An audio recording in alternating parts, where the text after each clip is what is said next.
That's maybe the yes part of your answer, and you also said there's kind of a no part to the answer of whether you can separate the history of these two bodies apart. Yeah, I mean, in as much as it's true that it is this transcendental norm, and indeed a marker of privilege and power, which I can say more about later. But it's obviously the case that black folk in the United States have eked out their own existential meaning, right, by really taking that notion through an act of really inversion and taking this notion of blackness and giving it a different kind of axiological meaning, a different kind of value meaning, and indeed narrating their own existence through their own struggles and experiences of exile and deracination and uprootedness and so on.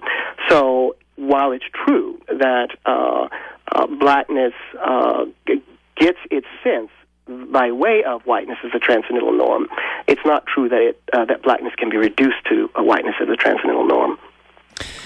Let's talk about transcendental norm for a while. I want to bring up in a short while an encounter you had with a white professor, and one very interesting thing among others about your book, Black Bodies, White Gazes, is that you continually bring up situations, real-life narratives, and you both describe them and theorize them and draw certain conclusions from race relations in practice.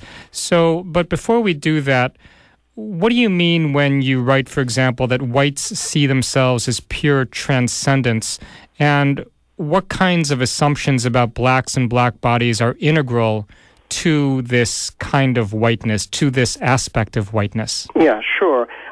And this language, by the way, the transcendent and transcendent versus facticity here are terms that Sartre, Jean-Paul Sartre raises, and typically it's the notion that whiteness is a site of exclusive transcendence, meaning that whites generally take themselves, and I'm thinking historically here, particularly in terms of many European philosophers, where there's the idea that whites are mind, right, M-I-N-D, and spirit, whereas blacks are reduced to their bodies, so they are what might be called facticity, right? They are immanence. And hence they have sort of experiences. As Hegel might say, the black or the African, the Negro, is sensuous in some sense and therefore lacks the ability of abstraction or abstraction of representation. But also this notion, again, of exclusive transcendence squares well with the notion of whiteness as the transcendental norm, because it means that whiteness goes unnamed in our culture or exnominated and is generally invisible. Which means then that blackness gets named or nominated and is visible. And one example that I try to bring out for my students is when we think about BET, Black Entertainment Television. Here's a case where blackness is named, right? And then I sort of pose the question, well, what is other to BET? Well, it's WET, W-E-T, right? It's White Entertainment Television. But that often goes unnamed, right? But there's something politically, I think, important, obviously, about naming blackness in this case. But nonetheless, whiteness remains unnamed. But again, this unnaming and whiteness as the transcendental norm and whiteness as exclusive transcendence, I think, speaks to the way in which whiteness is a mark of privilege and power. And one way in which I try to flesh this out is by way of educational theorist Peggy McIntosh's work, where she talks about whiteness as privilege. She talks about it as a kind of inheriting an invisible knapsack of privileges. And she gives various examples. I mean, she gives like 46 examples. I can't go through all of those, but two in particular. One is where she talks about how she, as a white woman, can go shopping alone pretty much most of the time without being harassed or without being followed. So there's something that she recognizes about her white body that renders her immune from this kind of surveillance, from either from cameras or from security, right? And my students, they attempt to challenge me. Again, typically white students will react to this, and they'll argue, well, I've been stopped in stores too.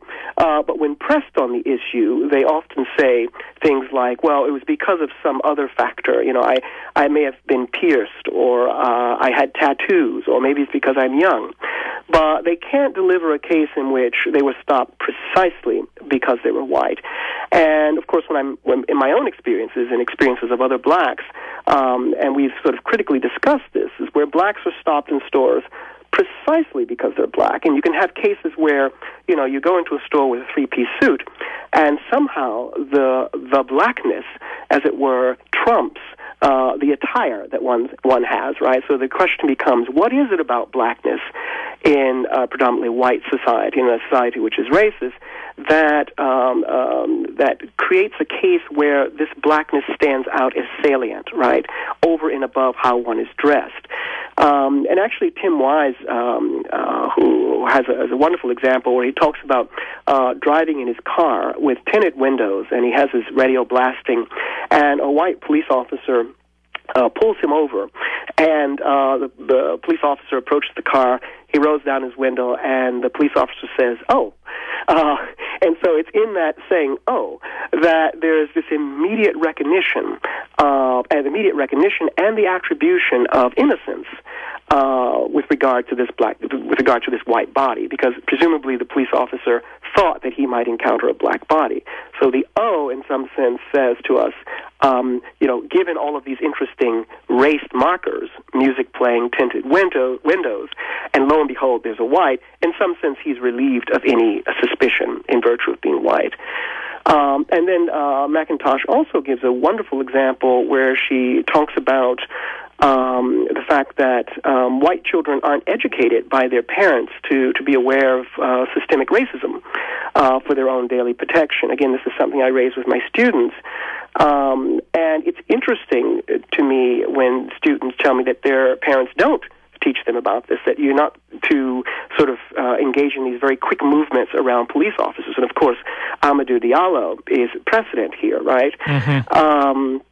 So they're not warned to be careful around white police officers, but yet black children are warned often about this, how they ought to perform publicly, because there's something about this black body that parents know is so saturated with things like criminality, and by saturated I mean at a symbolic level, as being criminal, as being deviant, as being up to no good. And I pose to my students, if this isn't happening to you, if your parents aren't teaching you this, what does that say about your whiteness, right?